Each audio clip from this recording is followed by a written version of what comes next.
Central America is a land of breathtaking landscapes, vibrant cultures, and deep historical roots, but its story is often overshadowed in global history. In this video, we journey through the rich and complex history of Central America, from ancient Maya civilizations and colonial struggles to modern-day revolutions and resilience. Understanding this region's past isn't just fascinating, it's essential for grasping the forces that continue to shape its present and future. Whether you're a history lover or simply curious about the world, this is a story you won't want to miss. Central America is a land of breathtaking landscapes, vibrant cultures, and deep historical roots, but its story is often overshadowed in global history. In this video, we journey through the rich and complex history of Central America, from ancient Maya civilizations and colonial struggles to modern-day revolutions and resilience. Understanding this region's past isn't just fascinating, it's essential for grasping the forces that continue to shape its present and future. Whether you're a history lover or simply curious about the world, this is a story you won't want to miss. The story of Central America took a dramatic and irreversible turn in the early 16th century with the arrival of Spanish conquistadors. What followed was one of the most significant and devastating periods in the region's history, the Spanish conquest and colonization. This era reshaped Central America's political, social, cultural, and economic structures, leaving a legacy that still influences the region today. The arrival of the Spanish following Christopher Columbus's initial voyages to the Caribbean, Spain quickly set its sights on expanding its empire across the New World. By 1502, Columbus had reached the Central American coast during his fourth voyage, sailing near modern-day Honduras and Nicaragua. Though he did not explore inland, his journey marked the beginning of European awareness of the region. Soon after, Spanish explorers like Hernán Cortés, Pedro de Alvarado, and Gil González de Villa launched military campaigns into Central America. These expeditions aimed to find gold, convert indigenous peoples to Christianity, and claim land for the Spanish crown. Conquest through force and strategy, the conquest of Central America was brutal and swift, particularly during the 1520s and 1530s. The Spanish leveraged superior weaponry, such as steel swords, firearms, and cavalry, as well as the psychological impact of horses and ships, both previously unseen by native populations, but military might alone did not win the war. The Spanish cleverly exploited existing rivalries among indigenous groups.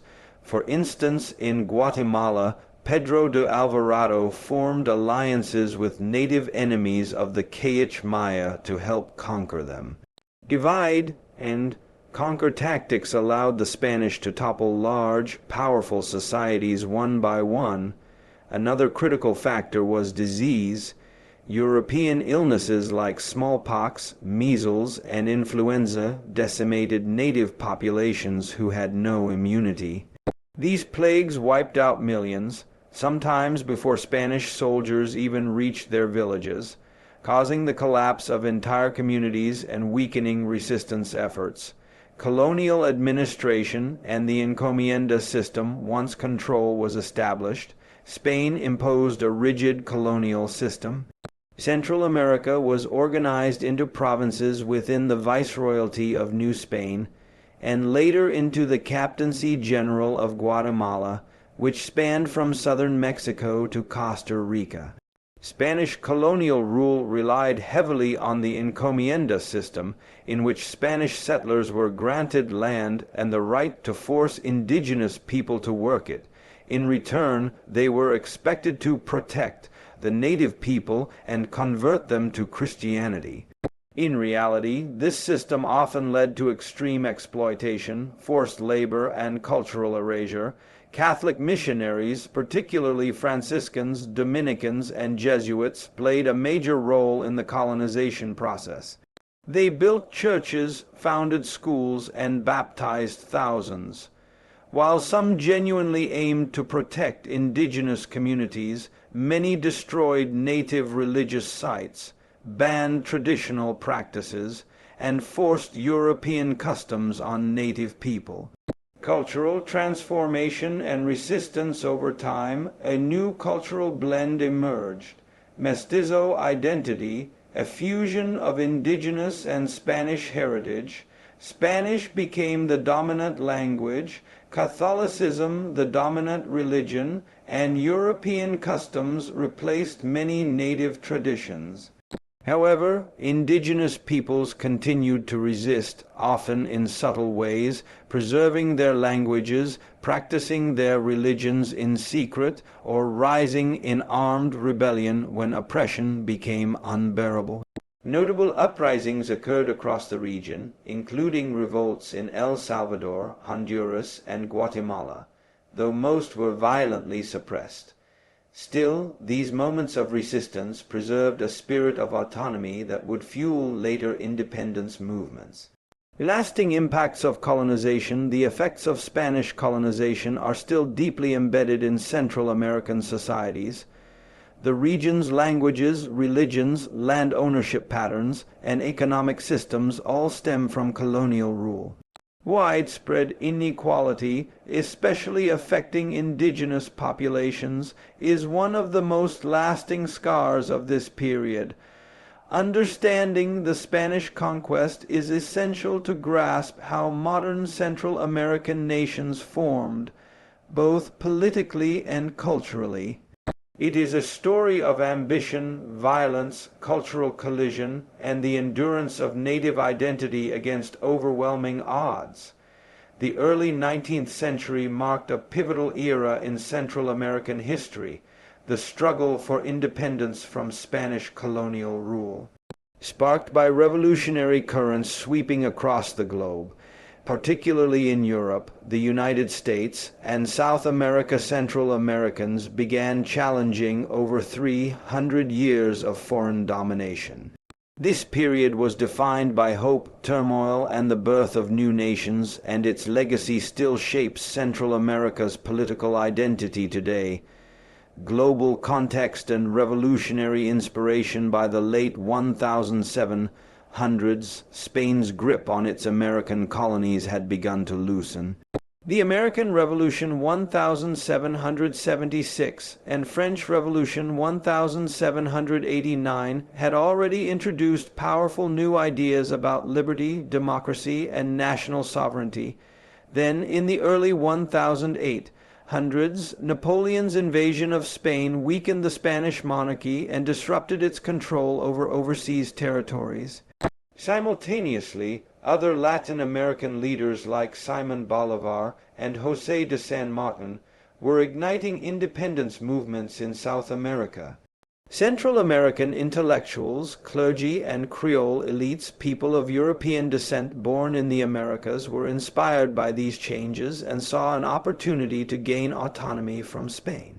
The path to independence, the decisive moment, came on September 15, 1821, when leaders in Guatemala City, then the political center of the Spanish Captaincy General of Guatemala, signed the Act of Independence of Central America. This act declared that the provinces of Guatemala, Honduras, El Salvador, Nicaragua, and Costa Rica were no longer subject to Spanish rule.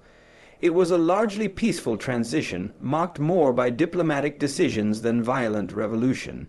However, independence wasn't entirely straightforward. After gaining freedom from Spain, Central America briefly became part of the First Mexican Empire under Emperor Agustin de Iturbide from 1822 to 1823.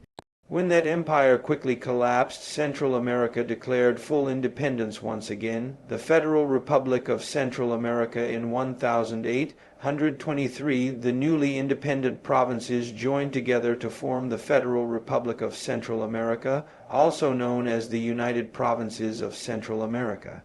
This confederation was an ambitious attempt to unite the region into a single democratic nation. The republic was founded on liberal ideals, such as republican government, civil liberties, and free trade. Its capital was established in Guatemala City, and its founding leaders, like Francisco Morazan, hoped to create a progressive and unified Central America that could stand strong in the post-colonial world. Internal conflict and collapse. Unfortunately, the union was short-lived. Deep divisions quickly emerged between liberal and conservative factions, as well as between wealthy elites and the rural, indigenous population. Competing interests over land, religion, and political power ignited infighting among the provinces. Civil wars and political instability plagued the Federation throughout the 1820s and 1830s. Francisco Morazan, a staunch liberal and unifying figure, spent much of his leadership fighting to preserve the Union, but ultimately failed. By 1838, the Federation began to disintegrate, with individual provinces declaring independence and forming their own nations. The Union officially ended by 1841, giving rise to the modern-day countries of Guatemala, Honduras, El Salvador, Nicaragua, and Costa Rica. Panama, though in Central America geographically, was then part of Colombia. Legacy of the independence struggle. Though the Federal Republic collapsed, its vision of unity and democracy remains influential. The date September 15 is now celebrated as Independence Day across most Central American nations. The ideals of self-governance and regional cooperation continue to echo through Central American politics. The independence struggle also laid the foundation for many of the region's ongoing challenges. The tensions between liberal and conservative visions, centralization and autonomy, and elite control versus popular representation still resonate in the region's political landscape today. In the 19th and especially the 20th century, Central America became a geopolitical hotspot, caught between internal power struggles and growing interference from external forces, particularly the United States. While independence had been won from Spain, true sovereignty remained elusive as new patterns of foreign intervention, authoritarian rule, and civil unrest began to shape the region. The U.S. emerged as a dominant actor, often using its influence to protect its economic and strategic interests, sometimes at the cost of local democracy and stability. The Monroe Doctrine and early intervention. The Monroe Doctrine of 1823 was a U.S. policy warning European powers to stay out of the Western Hemisphere. Although it was originally meant to protect new Latin American republics, it soon became a justification for U.S. involvement in their internal affairs. Throughout the 19th century, the U.S. frequently intervened in Central America to secure trade routes, protect American citizens, and later, to influence canal routes before the construction of the Panama Canal. One early and symbolic example was William Walker, an American filibuster who invaded Nicaragua in the 1850s and briefly declared himself president. Though ultimately ousted, his actions foreshadowed a century of U.S. manipulation in the region, economic interests, and the rise of the banana republics. By the late 1800s and early 1900s, U.S. businesses had established a strong foothold in Central America, particularly through companies like the United Fruit Company, later known as Chiquita. These corporations acquired vast tracts of land and dominated banana, coffee, and sugar exports in Guatemala, Honduras, and Costa Rica. In exchange for building infrastructure and providing jobs, these companies gained disproportionate influence over local governments. They often bribed officials or supported compliant dictators, leading to the term banana republic, a country whose economy and politics were heavily influenced or even controlled by foreign companies. Governments that challenged U.S. business interests often faced consequences, including sanctions, coups, or even military invasion. Cold War politics and authoritarian regimes. The Cold War brought an entirely new level of U.S. involvement. Fearing the spread of communism, the U.S. became deeply invested in supporting anti-communist regimes, regardless of whether they were democratic.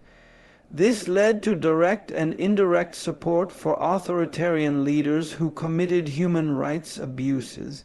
In Guatemala, a U.S.-backed coup in 1954 overthrew the democratically elected President Jacobo Arbenz, who had initiated land reforms that threatened the United Fruit Company. The coup ushered in decades of military rule and civil war. In El Salvador, Nicaragua, and Honduras, the U.S. provided military aid, weapons, and training to governments or rebel groups aligned with its strategic interests. The Contras in Nicaragua, for example, were funded by the Reagan administration to fight the leftist Sandinista government. This funding continued even after it was banned by Congress, leading to the infamous Iran-Contra scandal. Consequences, civil wars, and mass migration. The result of this long period of interference and repression was devastating. Civil wars, especially in El Salvador 1980-1992, Guatemala 1960-1996, and Nicaragua 1979-1990s, left hundreds of thousands dead or displaced. Many civilians, especially indigenous people, were caught between warring factions or targeted in massacres. Poverty, violence, and fear drove waves of migration northward. By the 1980s and 1990s, tens of thousands of Central Americans were fleeing to the U.S., seeking safety and opportunity, creating immigration patterns that continue today. Legacy and reflection. The legacy of U.S. intervention and political instability remains deeply embedded in Central America. Many countries still struggle with weak institutions, corruption, and inequality, problems rooted in this era of foreign interference and authoritarian governance. While recent decades have seen movements toward democracy and justice, the scars of this period remain fresh. Understanding this history is vital to grasp the modern challenges of Central America and the complex relationship it shares with the United States. The latter half of the 20th century in Central America was marked by a series of bloody civil wars, revolutionary uprisings, and deep social unrest. These conflicts were rooted in long-standing inequalities, land disputes, foreign intervention, and authoritarian regimes. For millions, this era was one of trauma, displacement, and resistance, but also one that laid the groundwork for democratic transitions, human rights movements, and new national identities. Root causes of conflict. Most civil wars in Central America shared similar underlying causes: extreme social and economic inequality, where small elites controlled vast tracts of land while the majority lived in poverty; marginalization of indigenous communities, especially in Guatemala and Nicaragua; corrupt or repressive governments often backed by foreign powers, mainly the U.S., a growing youth population without opportunity, fueling frustration and radicalization. In this climate, leftist revolutionary groups emerged, often inspired by Marxism, liberation theology, and the success of the Cuban Revolution 1959. These groups aimed to overthrow dictatorships, redistribute land, and build more equal societies. Guatemala 1960-1996. Guatemala's civil war was one of the longest and deadliest in the region, lasting 36 years. It began after a U.S. backed coup in 1954 overthrew democratically elected President Jacobo Arbenz. Discontent brewed among indigenous Maya communities, peasants, and progressive activists, many of whom formed guerrilla groups like the Guatemalan National Revolutionary Unity. The government responded with brutal repression. Under military rule, death squads, forced disappearances, and scorched earth campaigns became common. Entire villages were massacred, particularly in the highlands, where Mayan communities were accused of supporting rebels. By the war's end in 1996, over 200,000 people were dead or missing, and most of the victims were civilians. El Salvador 1980-1992 in El Salvador, inequality and a history of military rule fueled a bitter conflict between the FMLN Farabundo Martí National Liberation Front and the Salvadoran military government. Supported by the United States, the government carried out violent counterinsurgency campaigns, including the infamous El Mozote massacre, where over 800 civilians were killed. The FMLN, made up of several leftist factions, fought for land reform, political freedom, and justice for the poor.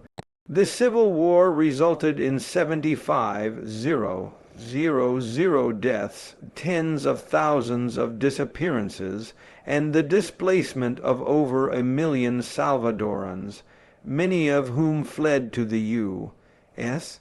A peace agreement in 1992, brokered by the United Nations, ended the war and led to political reforms, with the FMLN eventually becoming a legitimate political party. Nicaragua 1979-1990, Nicaragua's revolution began with the Sandinista National Liberation Front FSLN, which overthrew dictator Anastasio Somoza in 1979.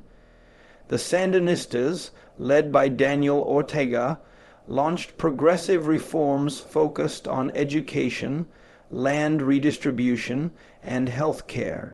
However, their rule also included censorship and restrictions on opposition.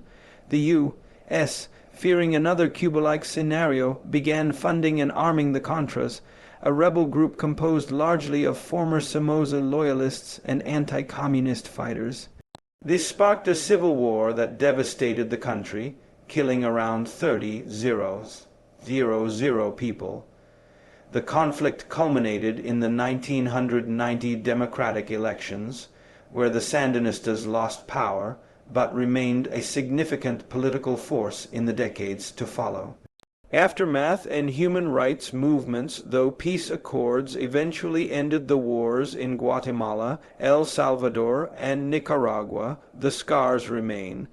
Societies emerged deeply polarized, economically fragile, and struggling with corruption and violence. However, the wars also gave rise to powerful human rights movements, truth commissions, and efforts to preserve historical memory. Survivors, indigenous groups, and victims' families continue to fight for justice, accountability, and reconciliation. These revolutionary movements, despite their violence, opened the door for democratization, civil society activism, and greater political awareness across Central America. The end of the civil wars in Central America during the late 20th century brought hope for peace, democracy, and national rebuilding. However, post-war recovery proved to be far more complex and uneven than anticipated. While the guns were silenced, many of the root causes of conflict, inequality, corruption, poverty, and foreign dependence remained. Today, Central America continues to face a blend of old and new challenges that threaten progress and regional stability. Democratization and political shifts after the civil wars, countries like Guatemala, El Salvador, and Nicaragua entered a new era of democratic governance. Peace accords included provisions for free elections, judicial reforms, and the demobilization of rebel forces. In El Salvador, the FMLN transformed into a legitimate political party, eventually winning the presidency in 2009. Similarly, in Guatemala, the ERG entered the political system, although with less electoral success. Nicaragua's Sandinistas, led again by Daniel Ortega, returned to power through elections in 2006, but soon began eroding democratic norms, drawing international criticism. While democracy took root, it has often been fragile. Electoral fraud, suppression of opposition voices, and executive overreach continue to threaten democratic institutions in several countries. In Nicaragua, Ortega's increasingly authoritarian regime has arrested journalists, banned opposition parties, and undermined judicial independence. Economic struggles and migration despite peace. Economic inequality remains a central problem. While elite classes and foreign investors have prospered, the majority of the population, especially indigenous communities and rural farmers, still face unemployment, food insecurity, and poor infrastructure. The post-war economic model has often emphasized free trade, privatization, and export-oriented growth, largely influenced by international financial institutions like the IMF and World Bank. While these policies improved GDP in some areas, they often failed to lift the poorest citizens out of poverty. As a result, mass migration has become a defining issue. Many Central Americans, particularly from Honduras, Guatemala, and El Salvador, risk dangerous journeys northward to escape violence and find work. Migrant caravans and asylum seekers have become central issues in U.S. immigration debates. Violence and organized crime. A major obstacle to stability has been the rise of organized crime and gang violence, particularly in the Northern Triangle, Guatemala, Honduras, El Salvador. Weak post-war institutions, lack of economic opportunity, and widespread corruption created fertile ground for criminal networks. Transnational gangs like MS-13 and Barrio 18 have filled power vacuums, operating with brutal efficiency in both urban slums and rural areas. Drug cartels use Central America as a key transit zone for narcotics headed toward the U.S., fueling corruption within law enforcement and politics. In some areas, violence has reached levels higher than during the wars. Homicide rates in El Salvador and Honduras have ranked among the world's highest in recent decades, with entire communities living under gang control. Environmental and climate challenges. Modern Central America also faces severe environmental threats, including deforestation, drought, hurricanes, and volcanic activity. Climate change has intensified these risks, particularly affecting subsistence farmers and indigenous populations. In places like Honduras and Guatemala, repeated climate disasters, like Hurricanes Eta and Iota in 2020, have destroyed homes and crops, forcing thousands to migrate in search of survival. Climate change is now recognized as a major driver of displacement and instability in the region. Hope through civil society and youth movements. Despite these daunting challenges, civil society in Central America remains active and resilient. Human rights defenders, indigenous activists, environmental groups, and youth-led movements are pushing for reform, transparency, and social justice. Access to technology and education has created new generations of informed, engaged citizens. In recent years, protests against corruption, gender-based violence, and electoral fraud have shown that Central Americans are not willing to stay silent.